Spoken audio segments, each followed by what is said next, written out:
Guys ऐसी कई सारी जगहें होती है जहाँ पे हम लोग जाते हैं, हम लोग अक्सर जाते हैं, हम लोग ने हर वक्त उनके बारे में न्यूज़ में सुना होता है, फेमस जगहें होती हैं, हम वहाँ पे जाते हैं। लेकिन हमको वहाँ पे कुछ ऐसा महसूस नहीं होता है। हम लोग वो एक्सप्लोरेशन करने में हम लोग इतना ज़्यादा बिजी हो जाते हैं कि हमको ऐसा लगता है कि यहाँ पे और क्या ही हो सकता है एक्सप्लोर करने लायक, या फिर हमारे अलावा यहाँ पे और कौन हो सकता है। फिर अचानक से कहीं पे हम उसी जगह के बारे में एक इंटरनेट आर्टिकल पढ़ लेते हैं कि ये जगह हॉन्टेड है, कई सालों से हॉन्टेड है, एंड जो सिटीजन्स हैं उन्होंने जस्ट अभी अभी फाउंड आउट किया है और आप वहाँ पे जा चुके। तो सोचिए आपको कैसे लगेगा कि आप मौत के सिर्फ इतने से करीब थे, आपके आसपास भूत प्रेतों का साया भटक रहा था, आप सिर्फ इतने से करीब थे और अभी आप बच के आए हो। एंड गाइस ऐसी ही एक ऐसी जगह है दिल्ली में जहाँ पे शायद से हर कोई दिल्ली वाला जाके आ चुका है, शायद पूरे इंडिया में से कई सारे लोग वहाँ पे जाके आ चुके हैं। इस जगह का नाम है Lal Qila, red fort. Red fort एक ऐसी जगह है जहाँ पे हर कोई बचपन से जाता है, लाइक हर कोई उसको दूर से देखता है, हर किसी को उसका इतिहास थोड़ा बहुत पता है लेकिन पूरा नहीं पता। अभी आप जब ये वीडियो सुनोगे ना तो आपका थोड़ा सा नज़रिया चेंज हो जाएगा रेड फोर्ट के लिए। लोग वहाँ पे जाते हैं अपनी यादें बनाने के लिए, लेकिन अभी आपको रेड फोर्ट एक अलग नज़रिए से देखना पड़ेगा। मैं आपको बताता हूँ उसकी कहानी क्या है। ये कहानी आज से कुछ सालों पहले की है, जब कुछ गर्मियों की छुट्टियाँ चल रही थी एंड दिल्ली में एक टीचर रहा करते थे जिसका नाम था मुस्कान। मुस्कान मैरिड थी, उसका जो पति था उसका नाम वसीम था, एंड वो वसीम ना एक कपड़े की दुकान में काम किया करता था। लेकिन मुस्कान का भी जो वैकेशन चल रहा है वो भी कुछ ही दिनों में ख़त्म होने वाला था। मुस्कान मसला कि पूरे गर्मियों की छुट्टी में मैं बस ऐसे ही घर पे ही थी, बस कुछ भी नहीं कर रही थी और आप कहीं पे लेके भी नहीं गए। वसीम को भी बुरा लगने लग गया। फिर मुस्कान ने बोला चलो एटलीस्ट अब वैकेशन ख़त्म होने वाला है तो अभी हम लोग कहीं पे चले जाते घूमने। वसीम ने भी कहा कि हाँ एक्चुअली मुझे ऐसा लग रहा है आजकल मैं कुछ ज़्यादा ही काम करने लग गया हूँ, तो जाते हैं हम लोग। लाल किला कैसा रहेगा? मुस्कान बहुत ज़्यादा खुश हो गई क्योंकि वो कभी गई नहीं थी लाल किला। एंड फिर वसीम ने कहा कि चलो ठीक है लाल किला जाएंगे, थोड़ा घूम फिर भी लेंगे और वहीं पे हम लोग खा भी लेंगे रात को आते आते। जाते हैं। एंड गाइस फिर अब ये वो दिन आ गया था जब वो लोग लाल किला जाने वाले थे। एंड जैसे वो लोग लाल किले के पास पहुँचे एंट्रेंस पे, उन्होंने देखा कि वैकेशन के कारण बहुत ज़्यादा भीड़ हो गई है वहाँ पे, लाइक पैर रखने के लिए भी जगह नहीं थी। अब जैसे जैसे करके वो दोनों भीड़ में आ गए, लेकिन भीड़ में भी ना वो एक दूसरे के साथ बहुत ज़्यादा खुश थे, एक दूसरे के साथ टाइम स्पेंड कर रहे थे। वो लोग एकदम लाइक हंसी खुशी थे वहाँ पे। वो दोनों ने अभी पूरा किला देखना शुरू कर दिया। वो लोग आ गए अंदर, लाइक वो देख के तो पहले बहुत ज़्यादा मेस्मराइज्ड हो गए थे, एकदम शॉक हो गए थे कि अरे पुराने ज़माने में ऐसा किला हुआ करता था, ऐसे घर हुए करते थे, लाइक इतने मजबूती से हुआ करता था हर एक चीज़। और आज के समय में अगर हम देखते हैं तो थोड़ी सी बारिश हो जाती है, रास्ता बदलना पड़ता है उसी समय। और उन्होंने और भी बहुत सारे महल देखे वहाँ पे, मुमताज़ महल, जीनत महल, रंग महल। वहाँ पे भी वो लोग देख के बहुत ज़्यादा शौक थे कि मतलब इतनी ज़्यादा खूबसूरती एग्जिस्ट करती है हमारे देश में, इतना ज़्यादा खूबसूरत बनाया गया था पहले हर एक चीज़।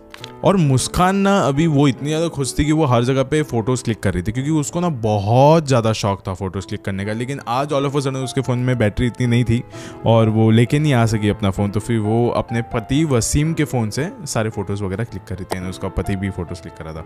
फिर वसीम ने कहा कि अरे बस करो, फ़ोन में अभी बैटरी ही नहीं बची है बिल्कुल भी। तो मुस्कान ने कहा मेरे साथ बाहर आने का नतीजा यही होगा वसीम, मैं फ़ोटोज़ तो क्लिक करती रहूँगी, तुम्हें झेलना पड़ेगा। मतलब सोचिए ना, दोनों बहुत ज़्यादा खुश थे एक दूसरे के साथ उस समय। लाइक फाइनली अभी बाहर आए थे इतने टाइम बाद और वो लोग एंजॉय कर रहे थे। एंड अभी बहुत ज़्यादा शाम हो चुकी थी, अभी सूरज ढल चुका था, अभी उनको भी निकलना था, भूख भी लग रही थी बहुत ज़्यादा। बाहर निकलते वक्त भी बहुत ज़्यादा भीड़ थी एक्चुअली। एंड निकलते निकलते मुस्कान ने कहा कि बस आप 2-3 मिनट रुक जाइए, मैं वॉशरूम जाके आती हूँ, मुझे वॉशरूम में जाना है। फिर वसीम ने बोला ठीक है मैं वॉशरूम के बाहर वेट करता हूँ। एंड फिर जब वो बाहर वेट कर रहा था तो उसको बहुत ज़्यादा वक्त लग रहा था मुस्कान को बाहर आने के लिए। फिर वो फ़ोन पे बात करने लग गया। एंड वो लोग ना गेट के आसपास ही थे, कज़ अभी सब लोग गेट से बाहर निकलने में लगे हुए थे। एंड इतनी ज़्यादा भीड़ थी guys, literally I am telling you, वहाँ के जो सिक्योरिटी गार्ड थे, केयर टेकर्स थे, वो सब बिजी थे उस भीड़ को संभालने के लिए। जो अंदर रह रहे थे लाल किले के अंदर, वॉचमैन वगैरह, वो सब लोग भी बाहर आ रहे थे और वो भीड़ को संभाल रहे थे, गेट वगैरह बंद करने में लगे हुए थे। एंड इस समय ऐसा हुआ कि वसीम को कॉल आया एंड वो बात करते करते गेट के बाहर नहीं बल्कि लाल किले के अंदर चलता हुआ निकल गया। उसको पता ही नहीं चल रहा है कि वो बात करते करते कहाँ निकल गया, कहाँ निकल रहा है। जब तक ये सारी चीज़ें हो रही थी मुस्कान भी बाहर आ गई। उसने देखा कि आसपास कहीं पे भी वसीम नहीं है, उसको कहीं पे भी वो मौजूदगी नहीं दिखी उसकी। ठीक है, उसको लगा कि शायद से वो गेट के बाहर निकल गया होगा, भीड़ इतनी थी, भीड़ के साथ चलते चलते मुस्कान भी बाहर आ गई। एंड जैसे वो बाहर आए वैसे ही लाल किले के सारे दरवाजे बंद कर दिए गए। बाहर इधर उधर उसने देखा, वसीम नहीं मिल रहा है। और दूसरी जगह जो वसीम था वो किले के अंदर इतना ज़्यादा डीप चला गया था, वो एकदम किले के बीचों बीच था अभी। एंड वो बात करते करते ऑल ऑफ अ सडन उसका फ़ोन कट हुआ एंड उसको रियलाइज़ हो कि अरे मेरा तो फ़ोन ऑफ ही हो गया, इसके लिए वाला फ़ोन कट हो गया अभी। उसने आसपास देखा, उसने देखा कि अरे मैं तो बहुत अंदर आ गया हूँ, लोग भी नहीं दिख रहे, कोई भी नहीं दिख रहा है, खाली है ये वाला किला। बहुत अजीब लग रहा था उसको। लेकिन अभी उसको फाइनली एक थॉट आया कि अरे मुस्कान का क्या, मुस्कान के पास ना तो फ़ोन है और अभी मेरा फ़ोन भी डेड हो चुका है, ना कि मैं उसको कॉल कर सकता हूँ। वो बाहर रहेगी गेट के और वो वहाँ पे मेरा इंतज़ार कर रही होगी, शायद से बेचारी टेंशन में होगी बहुत ज़्यादा। अब मैं बाहर कैसे निकलूँ, और पता नहीं उसको रास्ता ढूंढना चाहिए था, लेकिन नहीं, वो पूरा लाल किला घूमने में निकाल दिया उसने। फिर अभी धीरे धीरे करके उसने देखा कि उसके इर्द गिर्द बहुत ज़्यादा अंधेरा होने लग रहा है। अभी सूरज लिटरली ढल चुका है, अभी रात आ रही है अभी करीब। अब उसको रियलाइज़ हुआ मुझे शायद से घर जाना चाहिए।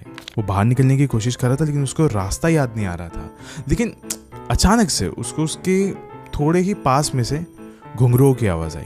अब उसको लगा कि होगा कोई शायद से आसपास, थैंक गॉड कोई है एटलीस्ट मेरे आसपास, मैं उनसे रास्ता पूछ लेता हूँ कि बाहर कैसे जाना है। उसको पता नहीं था, बट ये वाली जो आवाज़ है ये मुमताज़ महल के अंदर से आ रही थी। गाइस, मुमताज़ महल के अंदर इतने रात को जाना या फिर अंधेरे में जाना खतरे से खाली नहीं होता, बिल्कुल भी नहीं।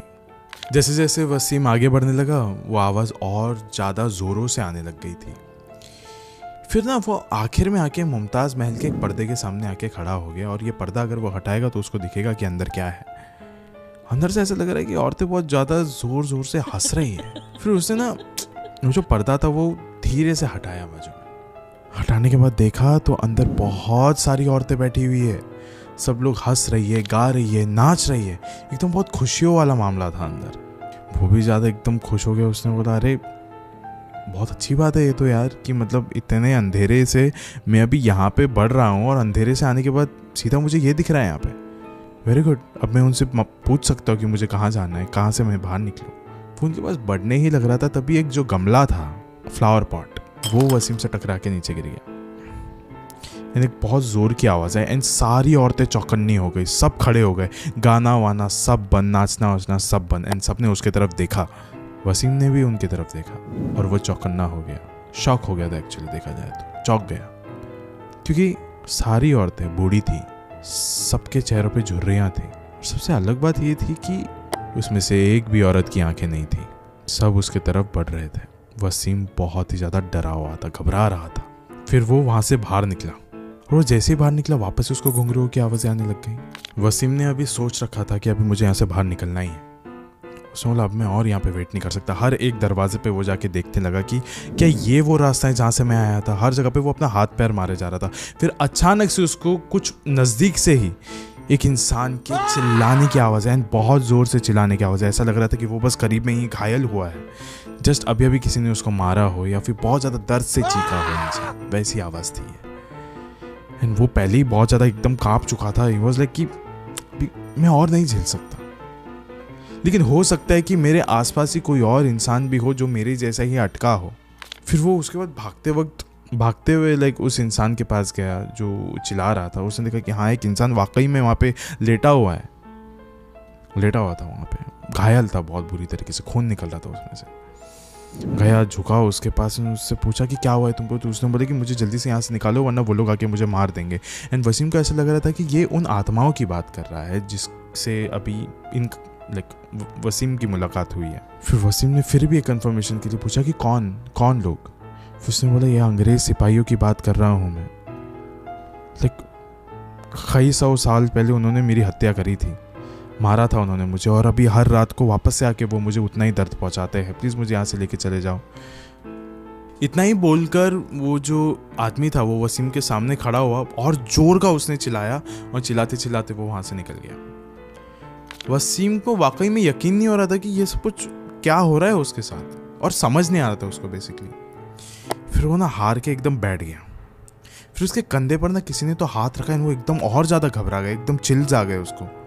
एंड वो उसने पीछे मुड़ के देखा तो वो मुस्कान ही थी, उसकी पत्नी मुस्कान। कुछ केयरटेकर्स के साथ आई थी उसके अंदर। एंड फिर वो एक दो केयरटेकर्स ने कहा कि साहब आप इतने करीब थे गेट के, फिर आप इतने अंदर कहाँ से आ गए लाल किले के, ये सब कुछ क्या है। फिर वसीम ने सोचा, उसने दिमाग लगा, उसने बोला कि इस किले के अंदर ही कुछ ऐसा है जो मुझे यहाँ से बाहर नहीं लेके जाना चाहता। फिर जब मुस्कान और वसीम उस लाल किले से बाहर निकल रहे थे गेट की तरफ, तब एक जो केयरटेकर था उनके साथ जो आया था, उसने कहा कि साहब अगर आपको ऐसा लग रहा है कि आप वो पहले शख्स हो जिसने ये सारी चीज़ों का सामना किया तो आप गलत हो। बहुत समय पहले असगर अली खान नाम का एक केयरटेकर यहाँ पे रहा करता था, रखवाली करता था वो इस लाल किले की। उसने कहा था ये बात कि हर गुरुवार के दिन जब भी मैं यहाँ पे रखवाली करता होता हूँ और शाम के समय जब हर कोई यहाँ से चला जाता है, तब मुझे लाल किले में राजा और रानी की आत्मा घूमते हुए दिखती है। भटकते हैं वो लोग यहाँ पे, मेरे नज़रों के सामने भटकते हैं वो लोग, हर वक्त दिखते रहते हैं मुझे। और जब मैं डर के हमारे इधर से उधर जाने की कोशिश करता हूँ तो मुझे घुंघरुओं की भी आवाज़ें आती है। ऐसा लगता है कि कोई नाच रहा है, कोई गा रहा है, या तो कोई तो बस रो रहा है। ये सारी चीज़ सुनाई देती है मुझे। और इसके बाद जब कुछ ये सारी बातें बहुत ज़्यादा फैलने लग गई थी तो फिर एक फ़ोटोग्राफ़र भी आया था इन्वेस्टिगेट करने के लिए आधी रात को। फिर आधी रात में आने के बाद उसने भी तस्वीरों में कुछ ऐसी ऐसी चीज़ें देखी जिसके बाद सबको पक्का यकीन हो गया था कि लाल किला हमारे देश की एक बहुत ही ज़्यादा महत्वपूर्ण जगह है फॉर टूरिस्ट अट्रैक्शंस। लेकिन याद रखिए कि टूरिस्ट का समय सुबह से लेकर शाम तक होता है। शाम के बाद लाल किला एकदम खाली रहता है, सिर्फ सन्नाटा रहता है, और तब यहाँ पे भूतों का बसेरा शुरू होता है। आज इस वीडियो के अंत में मैं आपसे बस इतना ही कहना चाहूँगा कि ऐसी कई सारी जगहें होती है जहाँ पे आप दिन में जाइए, दोपहर में जाइए, शाम में जाइए, लेकिन आधी रात को ना जाइए। सुबह में जाओगे तो आपको वो नरमी मिलेगी, जब आप रात को जाओगे तो आपको वो नरमी महसूस नहीं होगी, आपको डर महसूस होगा, बहुत ज़्यादा गहरा डर महसूस होगा। हमारे देश में ऐसी कई सारी जगहें हैं, जैसे कि ये लाल किला है जिसको मैंने अभी हॉन्टेड बताया है, और मैं नहीं बता रहा हूँ, ऐसे बहुत सारे इंटरनेट आर्टिकल्स हैं, मैं स्क्रीनशॉट डाल दूंगा उसका, एंड जो इसको हॉन्टेड करार देते हैं। वैसी एक जगह है राजस्थान में जहाँ पे सुबह से लेकर शाम तक टूरिस्ट आते जाते हैं, लेकिन आधी रात को वहाँ पे जाने से गवर्नमेंट भी मना करती है कि वहाँ पे आधी रात को ना जाइए, जिस जगह का नाम है भानगढ़ फोर्ट। तो इसके लिए कहीं पे भी जाइए उसका इतिहास पहले जान लीजिए, वरना हो सकता है कि आप सुबह में, दोपहर में, शाम में वहाँ पे रह रहे हो और गलती से रात को आपको वहाँ पे रुकना पड़ रहा है और आप वहाँ पे एक अकेले इंसान नहीं रहो, कोई और भी आपके साथ मौजूद हो, लेकिन बस वो जिंदा ना हो, एक आत्मा हो सकता है। शुक्रिया।